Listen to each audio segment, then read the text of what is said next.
Hello students, मेरा नाम doctor गजनपुरी और आप देख रहे हैं हमारा YouTube channel system of linear congruence.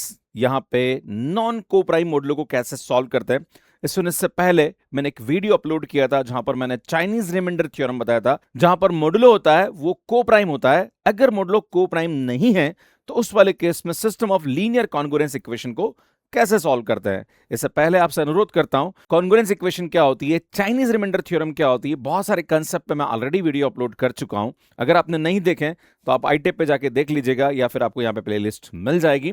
Student, हमारे चैनल को सब्सक्राइब कर लीजिए, काफी अच्छा कंटेंट हम आपके लिए अपलोड करते हैं और कमेंट जरूर करते रहिए। मैं आपको बता दूं कि क्या क्या टॉपिक हमने अभी अपलोड किया। तो हमारे पास ये वाले जो कंटेंट है ये आपको हमारे यूट्यूब चैनल पे मिल जाएगा। सुनिए, 6 टॉपिक पे ऑलरेडी वीडियो अपलोड कर चुका हूं। आज मैं इस पे बात करूंगा, that is system of linear congruence non को प्राइम मॉडलों पे कैसे हम इसको सॉल्व करते हैं।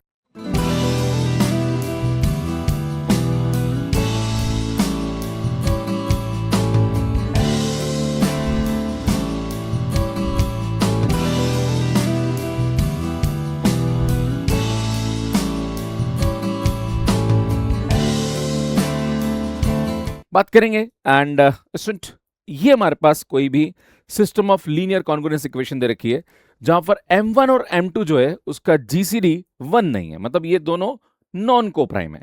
अब आप बोलोगे सर अगर बाई चांस प्राइम हो गया तो क्या करेंगे। अगर हम यहाँ पे दो इक्वेशन लें, that is x is congruent to 2 mod 7 and x is congruent to 3 mod 5, मान लीजिए ये हमारे पास कोई इक्वेशन दे रखी है, तो सुन इन दोनों का जो जीसीडी है वो 1 आ रहा है। तो यहां पे हम चाइनीज रिमाइंडर थ्योरम यूज करेंगे इसको सॉल्व करने के लिए। पर अगर बाई चांस क्वेश्चन में हमारे पास यहां पे इस प्रकार से आ जाए, जैसे यहां 6 आ जाए और यहां पे ये 8 आ जाए, और अब बोले कि भैया इसको सॉल्व करो, तो अब इसका जो जीसीडी है वो 1 नहीं रहा, तो यहां पे चाइनीज रिमाइंडर थ्योरम आप यूज नहीं कर सकते हैं इसको सॉल्व करने के लिए। इसको सॉल्व करने के लिए हमें डिफरेंट मेथड यूज करना पड़ेगा। पर इस प्रकार की जो इक्वेशन होती है उसका सॉल्यूशन तब और तब ही एग्जिस्ट करता है जब यहां पे इन दोनों का जीसीडी इसके डिफरेंस को डिवाइड करे, अन्यथा इसका सॉल्यूशन एग्जिस्ट नहीं करेगा। जैसे मैं आपके सामने बताऊं, ये कंडीशन रहेगी, कंडीशन फॉर द सॉल्यूशन। अगर मैं यहां पे 6 और 8 का जीसीडी निकालता हूं तो हम जानते हैं इसका जीसीडी 2 आएगा, और 2 इसके डिफरेंस को क्या करना चाहिए, डिवाइड करना चाहिए। मतलब 2 डिवाइड्स 3 माइनस, भैया इसको डिवाइड करता ही नहीं है, मतलब इस इक्वेशन में ऐसा कोई भी x यहां पे एग्जिस्ट नहीं करेगा जो इसको संतुष्ट कर दे। क्लियर है? तो यहां पे डिवाइड करना आवश्यक है, अभी डिवाइड नहीं कर रहा, मतलब ये कॉन्ग्रुएंस इक्वेशन को हम सॉल्व नहीं कर सकते हैं। पर आपके मन में सवाल उठेगा, सर अगर डिवाइड कर जाए तो फिर क्या सॉल्यूशन होगा। तो भैया बताऊंगा, अभी टेंशन लेने की जरूरत नहीं है। तो यहां देखिए आप, जैसे हमारे पास यहां पे इक्वेशन रखी है, that is x is congruent to 5 mod 6 and x is congruent to 2 mod 3। तो हम यहां पे देखेंगे तो सुन 3 और 6 का जो जीसीडी है वो हमारे पास यहां पे क्या आ रहा है। सुन, अगर आप देखेंगे जीसीडी ऑफ 6,3 ये आ रहा है हमारे पास यहां पे 3, और इसका जो डिफरेंस है, अगर आप देखोगे ये जीसीडी इसके डिफरेंस को क्या करना चाहिए भैया, डिवाइड करना चाहिए, करेगा, मतलब यहां पे इसका सॉल्यूशन एग्जिस्ट करेगा। तो यहां पे इसका जो सॉल्यूशन होता है वो 17 आता है। आप बोलोगे सर 17 कैसे आएगा, तो भैया मैं बताऊंगा आपको, है ना। पर मैं आपको बताना चाह रहा हूं कि यहां पे 17 आएगा और 17 इसको भी संतुष्ट करेगा। और देखो आप 17 यहां रखो तो सुन 17 में 6 का भाग लगाओगे तो 5 रिमाइंडर आएगा। सुन 17 यहां रखो, 17 में 3 का भाग लगाओगे तो 15 और 2 रिमाइंडर बच जाएगा। क्लियर है? तो बिल्कुल ये इसको संतुष्ट करता है, तो ये कंडीशन सेटिस्फाई भी यहां पे हो रही है।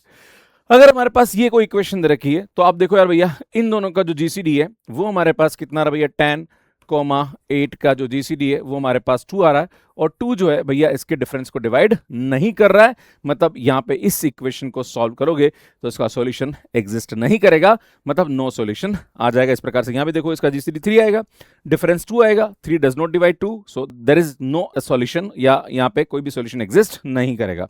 अब आपके मन में सवाल उठेगा, सर अब सॉल्यूशन बता दो कि सॉल्यूशन हम कैसे यहां पे निकालेंगे। तो जब भी आपको सॉल्यूशन निकालना हो तो हम क्या करेंगे, सुन दो कॉन्ग्रुएंट इक्वेशन दे रखिए, तो एक कॉन्ग्रुएंट से हम x की वैल्यू निकालेंगे और दूसरे में पुट करेंगे, और दूसरे में पुट करके वहां से हम k की वैल्यू निकालेंगे और उस k की वैल्यू उठा के यहां रख देंगे।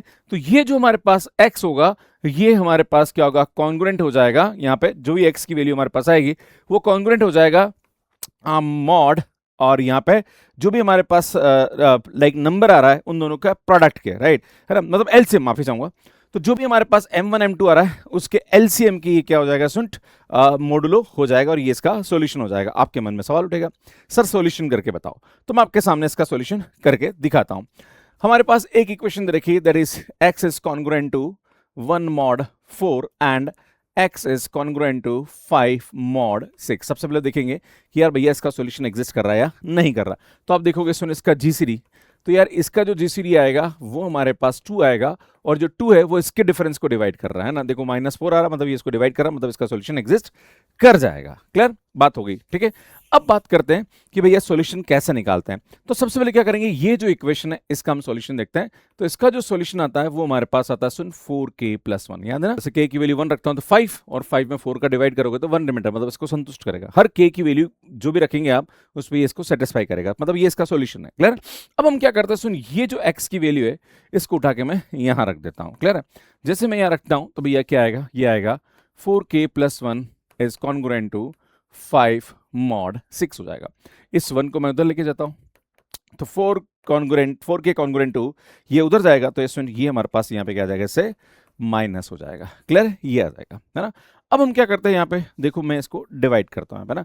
तो सबसे पहले तो मैं आपको बता दूं कि मैं इसको 2 से डिवाइड कर सकता हूँ, है ना, क्योंकि यहाँ 4 है, यहाँ 4 है 6, तो मैंने कॉन्ग्रुएंट की जो प्रॉपर्टी है वो मैंने बताई थी। तो जब भी हमारे पास कोई कॉमन नंबर होता है तो उसको आप डिवाइड कर सकते हैं। 2 कॉन्ग्रुएंट टू 2 mod यहाँ पे क्या आ जाएगा, 3 आ जाएगा। अब मैं इस k की वैल्यू ऐसी क्या रखूं जिससे कि यहाँ पे इसको डिवाइड करूं तो 2 यहाँ पे क्या आ जाए, रिमाइंडर आ जाए। अगर मैं k की वैल्यू 1 रखता हूं तो भैया यहाँ पे 2 रिमाइंडर आ रहा है, देखो आ रहा है, बिल्कुल आ रहा है ना। k की वैल्यू 1 रख रहा हूं तो 2 रिमाइंडर आ रहा है ना। तो यहाँ पे हमारे पास जो k की वैल्यू हो जाएगी वो कितनी हो जाएगी भैया, 1 हो जाएगी, है ना। मतलब k इज इक्वल टू 1 पे ये क्या कर रहा है, इसको संतुष्ट कर रहा है। तो ये k की वैल्यू उठा के आप यहाँ रख दीजिए, है ना। तो हमारे पास जो x की वैल्यू होगी वो क्या आएगी सुन, 4 × 1 + 1 दैट इज इक्वल टू 5। और हमारे पास जो इक्वेशन का सॉल्यूशन होगा वो क्या होगा सुन, x इज कॉन्ग्रुएंट टू, यहाँ पे क्या होगा सुन, ये 5 आएगा यहाँ पे, तो ये 5 यहाँ लिख देंगे और मोडुलो ऑफ इन दोनों का एलसीएम, है ना, दैट इज एलसीएम ऑफ 4,6, है ना। ये हमारे पास यहाँ पे इसका सॉल्यूशन आएगा, that is x is congruent to 5 mod, यहाँ पे इसका जो एलसीएम आएगा वो कितना आएगा भैया, 12, है ना। तो यार भैया ये क्या आ जाएगा, 12 आ जाएगा। तो ये इसका सॉल्यूशन हो जाएगा। मतलब यहाँ पे अगर मैं लिखूं तो x is equal to 12k+5 इसका सॉल्यूशन हो जाएगा। अब एक सवाल और उठता है कि सर आप k की वैल्यू यहाँ पे 1 लिख रहे हो, है ना, सर आप k की वैल्यू कुछ और भी तो ले सकते हो। उसमें मैं बात करता हूँ 2 पे तो ये संतुष्ट नहीं करेगा, 3 आई थिंक 3 पे ये संतुष्ट नहीं करेगा, 6 में 3 का भाग लगाएंगे तो रिमाइंडर 2 नहीं आएगा। अब k की वैल्यू अगर मैं 4 रखता हूं तो ये 8 हो जाएगा और 8 में 3 का भाग लगाएंगे तो 2 रिमाइंडर आएगा। तो k की वैल्यू 4 भी हम रख सकते हैं। आप बोलोगे सर k की वैल्यू 4 भी तो रख सकते थे, बिल्कुल रख सकते हैं बेटा, 4 रखेंगे तो उस वाले केस में 4 चौक 16 और 1 17, और 17 भी किसका सॉल्यूशन, देखो आप k की वैल्यू अगर यहाँ पे 1 रखोगे 17 आ रहा है। तो स्टूडेंट यहाँ पे आप ले सकते हैं k की वैल्यू, पर आपको यहाँ पे ऐसी वैल्यू लेनी जो कि मिनिमम हो, सो दैट कि आपका सॉल्यूशन एकदम परफेक्ट यहाँ पे बने। अब मैं आपके सामने एक और एग्जांपल लेता हूं। हमारे पास ये इक्वेशन दे रखी है और आपको इसको सॉल्व करना, that is x is congruent to 2 mod 9 and x is congruent to 5 mod 12। सबसे पहले मैं बता दूं कि इसका जीसीडी इसके डिफरेंस को डिवाइड करना चाहिए, राइट। तो अगर मैं इसका जीसीडी लेता हूं तो आप देखोगे यार इसका जीसीडी आएगा 9,12 का जीसीडी हमारे पास 3 आता है और 3 इसके डिफरेंस को डिवाइड करता है जी, करता है ना। मतलब यार भैया इसका सॉल्यूशन एग्जिस्ट करेगा।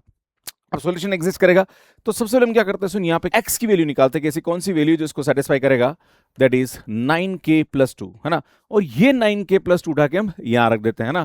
तो यार ये आएगा हमारे पास 9k+2 is congruent to 5 mod 12 आ जाएगा। बेटा ये 2 उधर लेके आओ तो ये आएगा 9k इज कॉन्ग्रुएंट टू, ये 2 उधर जाएगा तो माइनस हो जाएगा, तो 3 mod 12। अब देखो सुन यहाँ पे 3 सबसे डिवाइड हो रहा है ना, तो 3 डिवाइड करेंगे तो 3k is congruent to 1 mod, यहाँ पे क्या आ जाएगा 4 हो जाएगा, राइट।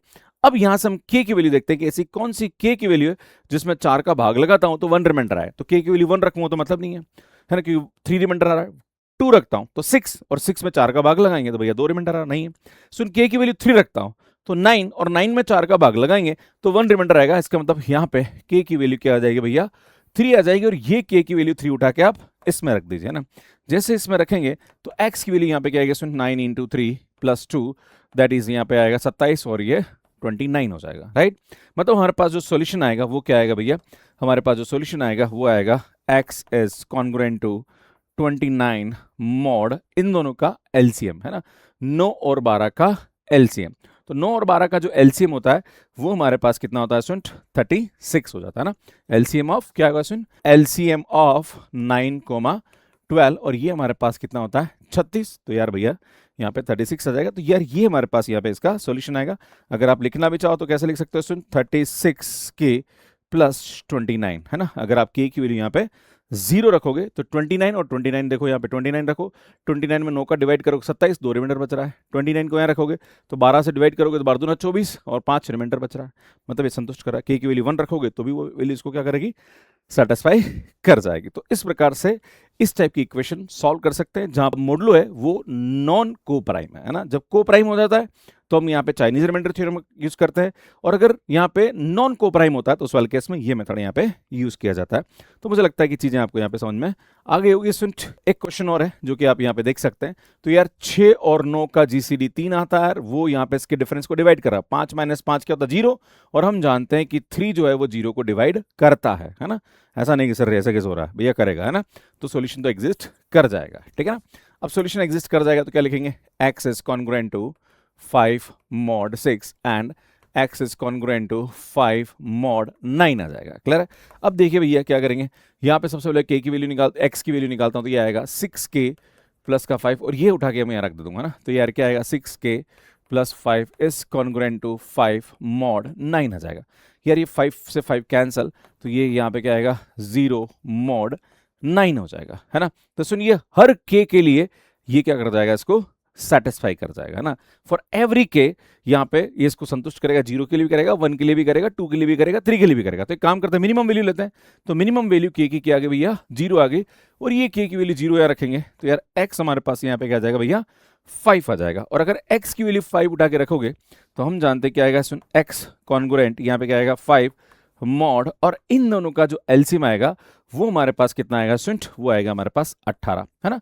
तो यार ये हमारे पास यहाँ पे क्या आ जाएगा, इसका सॉल्यूशन आ जाएगा। तो इस प्रकार से हम यहाँ पे इसको करते हैं। तो मुझे लगता है कि चीजें आपको यहाँ पे समझ में आ रही होगी। वैसे इस टाइप की क्वेश्चन के लिए शॉर्ट ट्रिक होती है कि जब भी यहाँ पे दोनों सेम रिमाइंडर आता है तो भैया ये 5 ही आएगा और बस इसका एलसीएम करके यहाँ पे लिख दो है ना, आंसर आ जाएगा। इतना मेथड लगाने की आवश्यकता नहीं है। बाकी चैनल सब्सक्राइब कर लीजिए, काफी अच्छा कंटेंट हम आपके लिए अपलोड करते हैं, और कमेंट जरूर करते रहिए, ये हमारे लिए एक मोटिवेशन का कारण होता है। एंड इसमें बाकी हम लोग CSIR NET, GATE, IIT JEM, CET अलग अलग कॉम्पिटेटिव एग्जाम्स के लिए आपके लिए कोर्सेज अपलोड करते हैं, तो आप जरूर देखते रहिए। एंड अगर आप कोर्स लेना चाह रहे हैं तो सुन, ये हमारा मैथ्स का एप्लीकेशन है जो कि एंड्रॉइड एंड iOS पे अवेलेबल है। कैसे आप हमारा कोर्स ले सकते हैं इसका वीडियो आप यहाँ जाके देख सकते हैं। बाकी नंबर थ्योरी की पूरी प्लेलिस्ट आपको यहाँ जाके मिल जाएगी, और यहाँ जाके चैनल को सब्सक्राइब कर सकते हैं। धन्यवाद।